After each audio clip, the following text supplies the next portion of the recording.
Hello, everyone. Welcome back to Move for a Movement.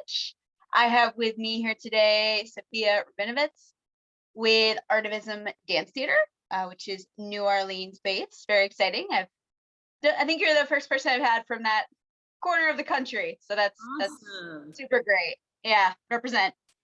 Artivism Dance is, we'll get into it, very dedicated to bringing social justice to the fore through the medium, through the tool art form of dance. So thank you for being here. Thank you for having me. It's my pleasure. Of course, of course. Jumping right in, I would love to hear the backstory. How did Artivism Dance Theater come to be, and how has it evolved over the years? So the how did it come to be is sort of a long story, so I'll try and keep it condensed. But I have always wanted to do something in the performing arts, and have been pretty involved in social justice stuff since a young age. In high school, read the Vagina Monologues and then saw it performed and decided to produce my own version with the girls in my high school. So from then on, it was sort of like, okay, this is something that I really want to do. And then dance became more and more, I was a musical theater kid and then thought about acting, and then dance became more and more my focus. And about 5 years ago, I was living in London, actually. 6 years ago. Wow, time is flying. But I was living in London and I was working with a company called Uchenna Dance, and the artistic director, Vicky Igbokwe, really kind of pushed me off that cliff. You know, you need that person who's like, hey, now there's never going to be the right time, so just do it. Right. And yeah, I started the company in London and then had some issues with my visa and had to come back stateside. And my sister was living in New Orleans. And the rest is sort of history. I met an amazing woman named Reese Johansson at a party in New Orleans when I first moved here, and told her about my company that kind of no longer existed at that point because everyone was still in the UK. And she was like, come have a residency at my venue. And I was like, I guess I should hold auditions here. Sort of just a history of amazing female mentors in my life, and really wanting to use my passion for performance and dance in particular as a way to change minds, get people thinking and talking and having discussions about important issues. I love the way you put that, because that's where it starts. It's just the conversation and the awareness. Like, change cannot happen. That is a necessary first step to change. Exactly. Yeah. And part of what I really strive to do and impress upon everyone who works with the company is that we are not here to force our ideas down people's throats, but to get people thinking in it from a different perspective and allowing our own truth to shine through the work. Storytelling. You know, there's beginning to be some research out there that wrapping issues in stories really is an incredible tool to begin that perspective shift, that changing of mind, seeing things from a new perspective. Because that wrapping in a story, it's like one layer removed, where it kind of takes the defensive emotionality and you can just see it where it is. And also the humanity that is revealed through the stories gets people's empathy, right? Yeah, completely. So, 100% agree. Psychologists starting to back up art, which I love. About time. All right. Directly from the website. I just love the way this is put. The company is a collective dedicated to bringing awareness of social issues to a wide range of audiences through dance theater, as we were discussing.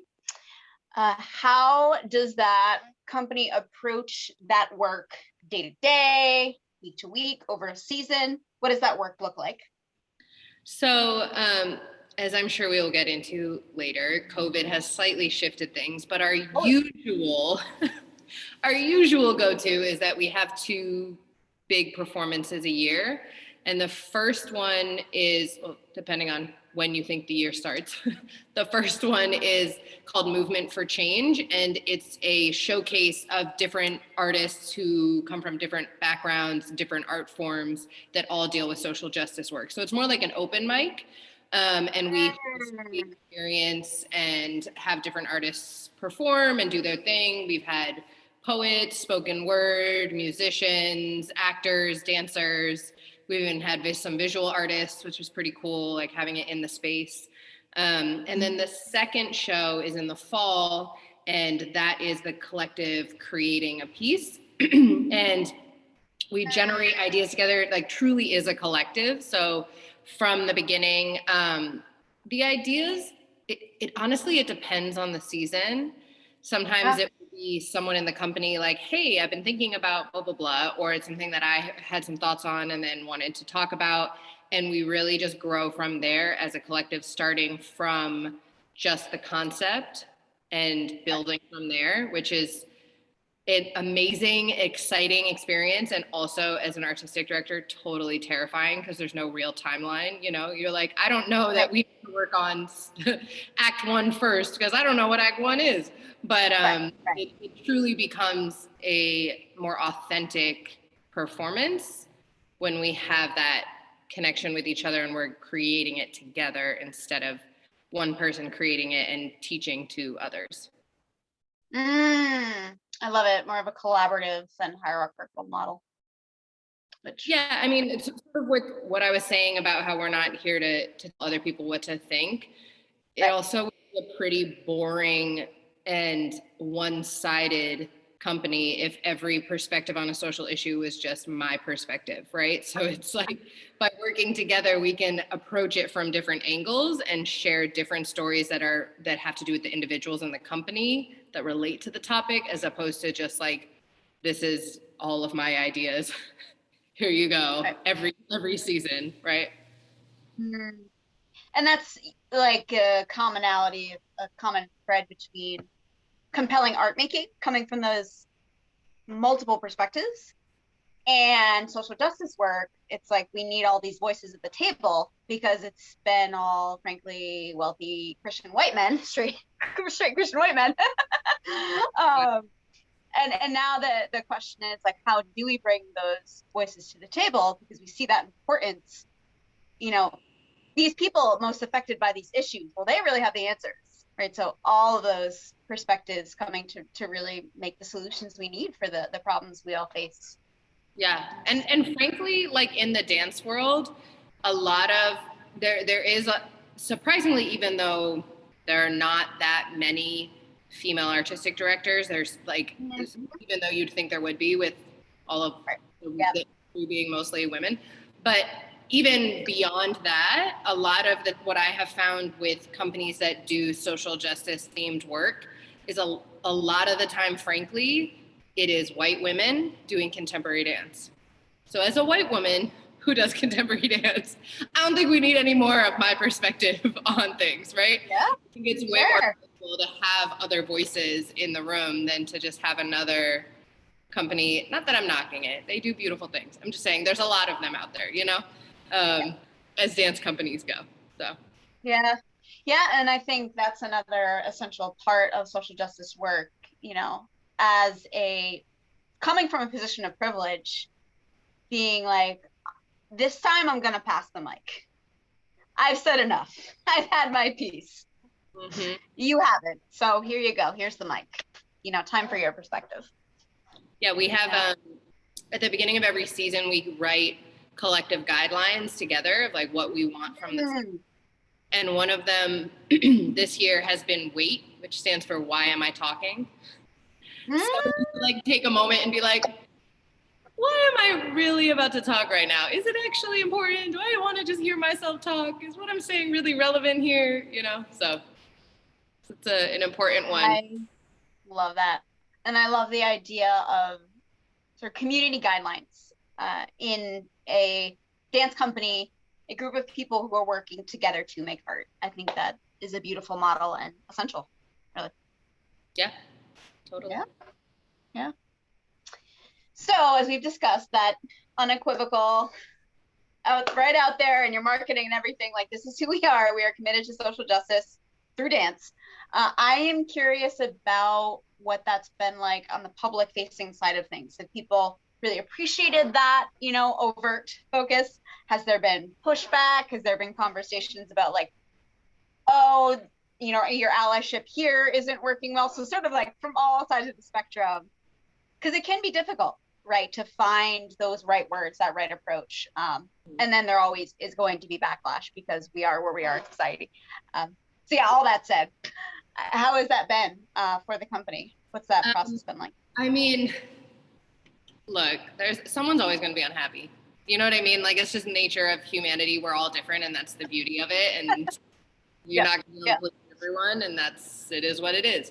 That being said, the company itself, in the last 6 years that it's been around, 5 years in New Orleans, has really grown, and me as a person has really grown. So, I mean, I just look back at myself a couple of years ago and think, I had opinions, and those opinions were for sure. And now I'm much more flexible. Like, I'll have an opinion about something, and I'll admit when I'm saying it, this could change in a month or two. My opinion could change on this topic, because it's so important to be flexible in what you think. And that has definitely come back to bite me in the ass, excuse my French, of like being like, no, this is what I think. And then being like, ooh, let me walk that back because I just learned more information and I'm a human that needs to grow and evolve. And that's part of why the company has developed the way it has. Like, we really try and work more and more as a collective. And that's because I want to make sure I'm not the only voice in the room, because I am wrong often, I'm a human. So we've definitely gotten a lot of appreciation. People love our message, and there's a lot of positive feedback. We've also gotten some feedback from like more of the higher ed side of the dance world, which very much, sorry, there's a guitar shop in the store behind me. I don't know if you can hear that, but. Only when you said it. So it's all good. Yeah, I mean, in higher education, in the dance world, there's in general, in like high-end contemporary art, highbrow, whatever, there's this desire for everything to be super abstract. For me, I think there's no point in doing that if you're trying to make a social message. Like, I want someone's grandfather to be able to come into the show and be like, oh, I know what this is about. Not just be sitting there wondering what the point is, and the only person who knows what the point is the dancer or the artistic director or the choreographer. Yeah. If you're trying to make a social point, then why do that? If you're making art for art's sake, then be as abstract as you want. But to me, it's kind of pointless. So there's definitely been some pushback in terms of that, of it being too blunt or too direct. There's also been some pushback on having performances that talk about Black issues with a white artistic director. And the main thing with that is that the people who created those pieces were Black people. And I was not the choreographer, I was not the creator of those pieces, and never would be. And it's also not my place to tell them how to feel about their own identity. So they create pieces, and if it doesn't please everyone, then it doesn't please everyone. But, I can make a piece about being a woman or being Jewish, and no one gets to tell me that that's not my own truth, So it's been there's a challenge there for sure. But yeah, I really, as the artistic director, am more concerned on how different things work together as a whole, as opposed to critiquing individual people's pieces, because that's their story. Right? If we're saying, oh, hey, just so you know, we can't see so-and-so in the back this whole time, that's one thing. But to say, oh, this storyline doesn't make sense, or you shouldn't tell it this way, another issue when that's that person's story. So, those have been sort of the pushback situations. We also have, part of our studio's motto is accessibility.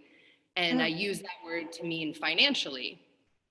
I don't believe that every movement experience can be accessible for every person. That to me is uneducated, right? Like, if I'm having a class that's specifically where I want to make sure it's accessible for wheelchair-bound people, then that's what that class is accessible for. But not every class is going to be accessible. A class for 3 to 5 year olds is not going to be accessible for 14-year-olds. That's just life, you know? So there's been some pushback with that a little bit too, of like, well, this class is supposed to be accessible. Right, if you're the right age and the right level for the class, right? It's financially accessible. So, you know, buzzwords are tricky. But I think in general, we have had a lot of really great response from the community, a lot of support. We have an amazing community of people who come to the studio now, which is really exciting. And we opened during COVID, so that's crazy that we even have people coming. We have dedicated people who come to every show, who are a part of the community, who give us feedback, good or bad or ugly or whatever we don't want to hear, but we need to, you know, so that is needed for sure. And we have Q&A sessions after every show. So sometimes they're a little bit rough, you know, you just had this intense performance and got in your feelings, and then people are asking you questions about things you were like, oh, I didn't even think of that, or I don't really feel like answering it, but it's valuable. And it's valuable to do it in a community space so other people can be a part of it.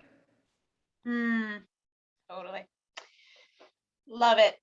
That was a lot. Yeah. There you have it. That segues pretty well, I think, into sort of an adaptation of what I was going to ask next. In your own journey of coming to a place of a little bit more flexible thinking, being like, this is how I feel now, but it might change, versus like, this is what I think always and forever.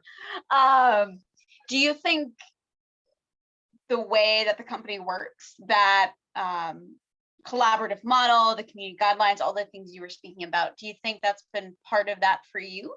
And relating that to my next question on working with BIPOC dancers, that direct creative experience, do you think that's been part of, because you've worked with these dancers so closely in that creative process, that's been part of that growth and flexible thinking? And it could be no, but that just came up as a curiosity for me. I was wondering what you thought and felt about that. And then the experience of working with those dancers in general, like, does that bring something, working with dancers of color with that unique experience, is there anything else unique and special that does bring? Yeah, I personally, on a personal note, have been blessed to have a lot of strong Black women in my life who have told me about myself when I needed to be told about myself. And that's just, it is what it is. That's, you know, for personally, that's been an amazing part of my journey. And I owe a huge part of who I am as an artist, as an individual, to those women in my life. As a collective, yeah, definitely. I mean, the more voices in the room, the better. And that's something that I unapologetically look for in auditions. Like, interesting. Yeah.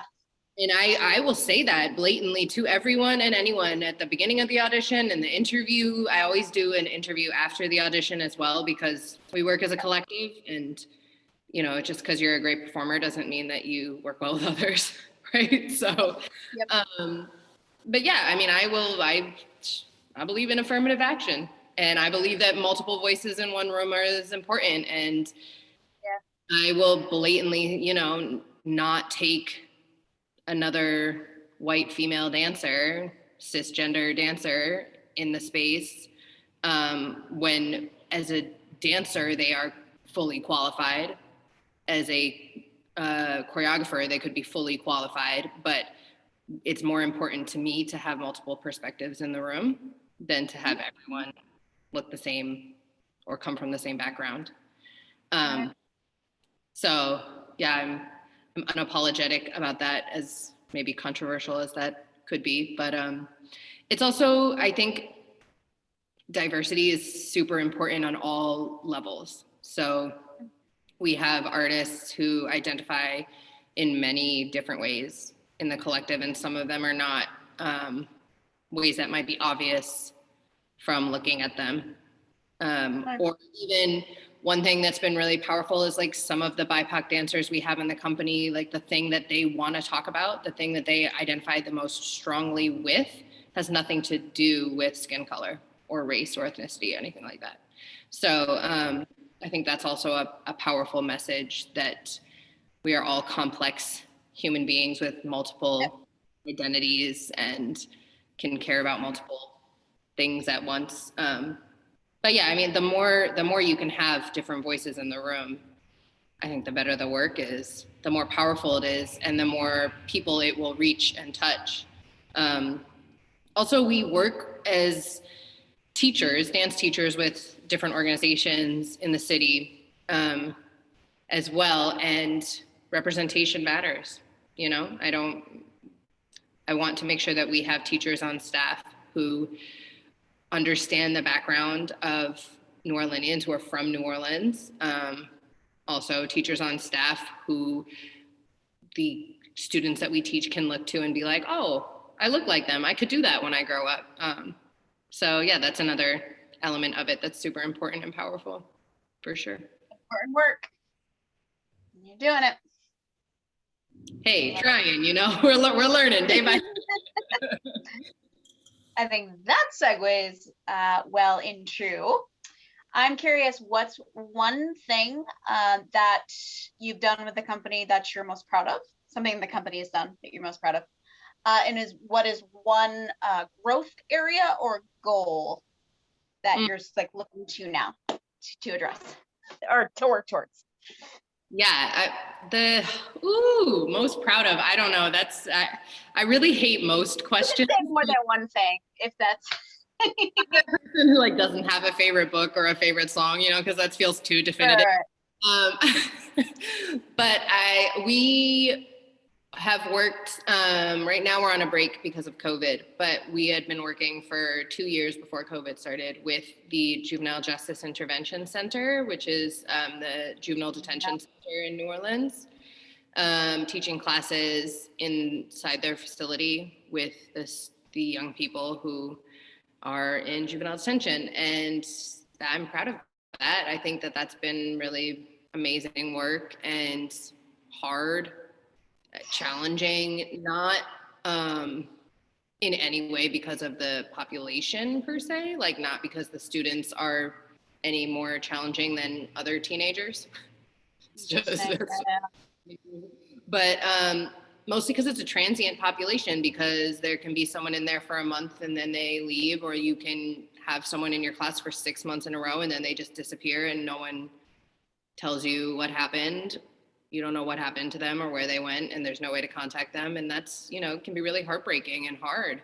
And, you know, sometimes these young people, like, this is the only time they get to move throughout the day, or the only time they get to express themselves. And yeah, it can be challenging. That part is really challenging, but also really powerful. We had a student in there who was a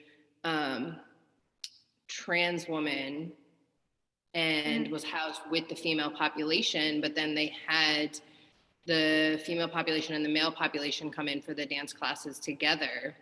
And at the beginning of the year, it was like she was really not embracing. I mean, it's hard to even say because I think the transition happened throughout that year. But like standing in the back of the room and not like really speaking up, not being a part of the class as much. And by the end, like doing a solo in front of both populations, voguing, whacking, dropping to the floor, like being absolutely fully embodied in who they wanted to be. And it was just like such a powerful, amazing moment. And then they got sent to an adult facility, and that was like the next week showed up, we're like, what, you know? So really hard, really challenging in that way, like emotionally, but really powerful to watch movement have that effect on somebody. It's been really beautiful, powerful experience. Yeah, it's been awesome. The other thing I think just that's more on the teaching side, on the company side, the thing that I'm most proud of is just the community aspect. Like Right. we are a little family, and Mm. the people who come to the studio, more often than not, I get lots of feedback of people feeling like it's really welcoming environment and it's a community here, and they feel like even though the classes are challenging, they can still try it and no one's going to judge them, or it's just that powerful feeling of acceptance that feels like radiates from this building and the community that's been built, and that's definitely a place of pride for sure. Yeah, and don't always know exactly where these people are coming from, in the sense of like that might be the only place where they feel really welcome. Yeah. And Yeah. that in someone's life, you just can't even qualify or quantify that in any way. Yeah, I had a few times during COVID where there were, I really questioned whether or not I should still be open. And I had parents and I had adult participants who came to me and were like, I need this for my mental health. I need this. My kid needs this. It's the only time they leave the house all week. Like, they need to be around other children. They need to move their body. Like, adults being like, this is my movement therapy. Like, I need this in my life. And that was the deal breaker for me. I was like, okay, people will come if they're comfortable, and if they're not comfortable, they'll stay home, and they get to make that choice. Sorry, I'm sort of segueing into your next question, but Go right ahead. all of our teachers, we had a policy where all of our teachers got tested every week for the vaccines, and mandatory masks and temperature checks and limited class sizes, and it's just like the best we could do in the circumstance, and still keep the doors open and allow this space to be here for people who felt comfortable and needed an outlet. I mean, definitely made a difference in my mental health. So I understand and I relate, so yeah. Yeah. I was going to transition into COVID. Totally great. You did. I think you mentioned the company has been a little less active. I'm curious, has there been, I think I've seen Instagram little films, and yeah, I'm curious about what the company's creative life has looked like through this time, how you made that shift, tried to keep the mission alive artistically and otherwise. Totally. Well, the studio actually opened in October. So that in itself was insane. And it sort of like it wasn't really the plan per se. But it just sort of fell into my lap, and it was an opportunity I couldn't turn down. And that definitely shifted some of my mental focus of like trying to figure out how to have classes and run a studio, when before we were just a performance-based company. So that kind of coincided, but also even before that, I mean, we did like Zoom rehearsals every other week, but like it's not for everyone who's done a Zoom rehearsal. It's terrible. It's like the timing is off. No one can tell which direction. I'm gonna put my back to you. This is my left. It's awful. Nobody enjoyed it. It was not. I mean, we most of the time just spent like talking and hanging out and just, but we also created these dance films, which was really amazing experience, and took that time to, we started, once we opened the studio, we started meeting in person, but still, very limited. We also had not a lot of people. We're a company of 10, so it's not like, a lot is a relative term, but there was 4 people who left. They either moved or they were just like, I have too much going on, or whatever it was. It was like during COVID, it was like, this is not for me. So we were down to 6, which is pretty intimate and small. And then we did these dance films where we created our own voiceover sort of rants about a topic that the prompt was to write about something that you rant about in your own head. where you're like driving in the car and you're like, you know, and you're like talking to yourself. So it could be about anything as long as it was from your own perspective. So that's like, we have creative guidelines as a company as well, one of which being Speak Your Truth. And then the series became Speak Your Truth. And so it was a collection of 6 different women. Actually, I think it was only 5. One of them didn't end up doing it. But yeah, so 5 different women doing voiceover solos and moving to the sound of their own voice as if it was in their head. And then we kind of put it together in one as a final number. And the goal is I put it into a full-on sequence. So it's like a 15-minute dance film.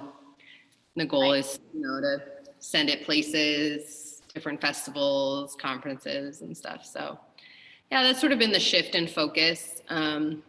We are back in more creative process, starting to audition. So we have some new company members, and we spent the last 3 rehearsals just getting to know each other. We do a lot of little games and talks and that kind of stuff before we even start creating. And yeah, we were supposed to have fingers crossed, a rough draft showing in September and the final show January 2022. Some wood. I'm knocking for you. Yeah. So definitely, it's weird because we had 2 different company members actually who have still never performed with us because they were hired right in like the fall of 2019.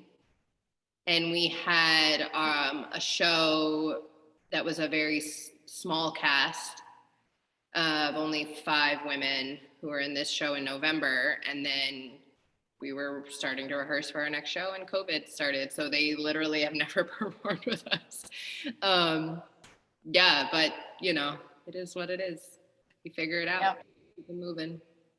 Figure it out, keep it moving. That's what we've tried to all do. Yep. Past year and a third at this point, something like that.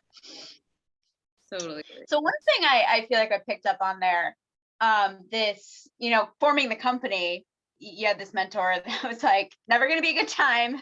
You're going to do it or you're not. And with the studio, it sounded like this opportunity just was there. And, opportunity only comes knocking so many times. So you're like, all right, even though it's COVID, I'm going to do it. Is that something that you've seen as a commonality between those 2 times, or even like in your creative life in general? This sort of serendipity, got to take it now.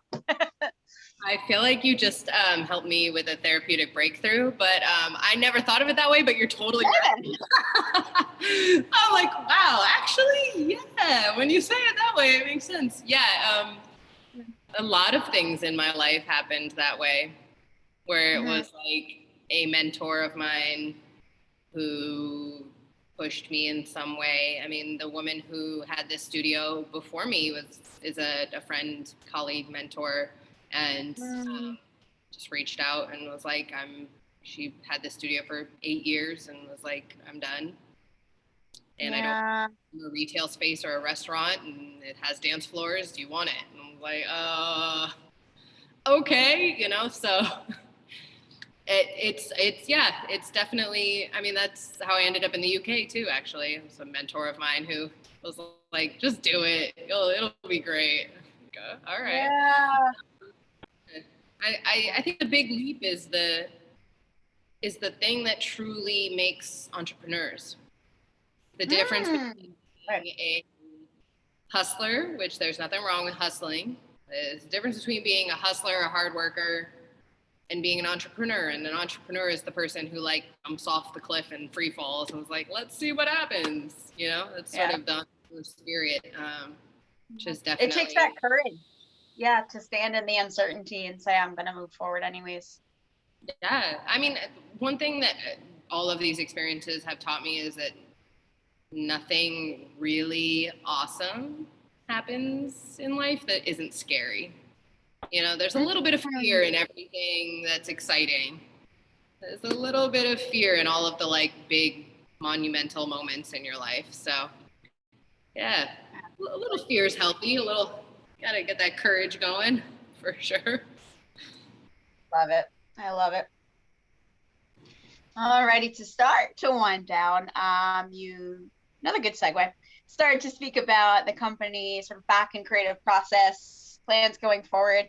Are there any other projects, events, larger visions we should keep in mind, keep an eye out for that we can support with the company in the future coming up?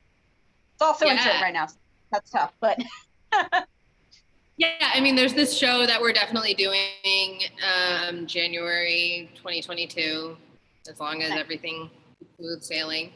And the future dream, there are two big future dreams. So anyone out there who wants to be a part of these future dreams, one is to have a mentor-mentee program in the company. So instead of having like a youth company and an adult company, to have like a big brother, big sister, sort of each company member has a young person who they are a mentor to, and those young people perform with us and are a part of the collective. That's definitely a future vision of mine. And the second big one is I would love to tour and travel nationally, internationally, you know. It's just, we started in London, so I'd love to go back there with the New Orleans company. Like, let's go to the UK. So yeah, that's another big dream. So great. I love it. Yeah. All right. I think that's all I have. If you wanted to have some closing words, if you had anything else to share, please do. Just thank you so much for having me. This has been great. Yeah. Yeah, I think great question. Yeah, of course. I think you shared so many great insights that could be really useful for people in this work, trying to make a difference through the art of dance. Thank you. And yeah, we love collaborating. So, you know, anybody out there who is a performer or not, you know, any sort of collaboration, we're down. Check us out. I'm assuming you'll put the info in there. All the info will be there. Artivism dance on all things. So yeah. All right. Thank you so much.